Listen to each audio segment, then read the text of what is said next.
அப்படியே நம்ம உதயநிதி என்னாச்சு, எப்பயுமே பாஜகவை செங்கலை வச்சுக்கிட்டு சங்கு சங்கு சங்கு சங்குன்னு இடிப்பார். அவர் கேட்காரு, பாஜகவால் நேரடியாக உள்ளே வர முடியலை, யார் யார் யார் யார் சிக்கிறாங்கன்னு பார்த்தாங்க, கடைசியில் சிக்கிவிட்டார் ஒரு ஆள், தயவு செஞ்சு உள்ளே விட்டுறாதிய விட மாட்டோம் அப்படிங்கார்.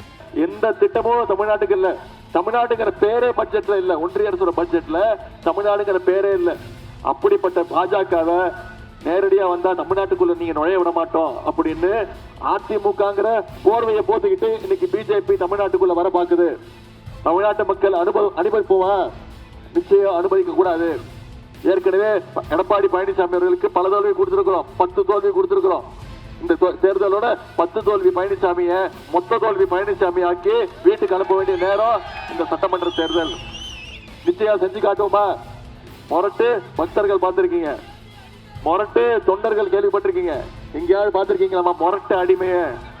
இன்னைக்கு இந்தியாவிலேயே நம்பர் 1 மொரட்டு அடிமை யாரு? மோடியுடைய அடிமை திரு எடப்பாடி பழனிசாமி அவர்கள் தான். ஜாடிக்கு ஏத்த மூடின்னு சொல்லுவாங்க, அது மாதிரி இன்னைக்கு மோடிக்கு ஏத்த ஒரு எடப்பாடி பழனிசாமி தான் இங்க எதிர்கட்சி தலைவரா அமைஞ்சிருக்கிறார்.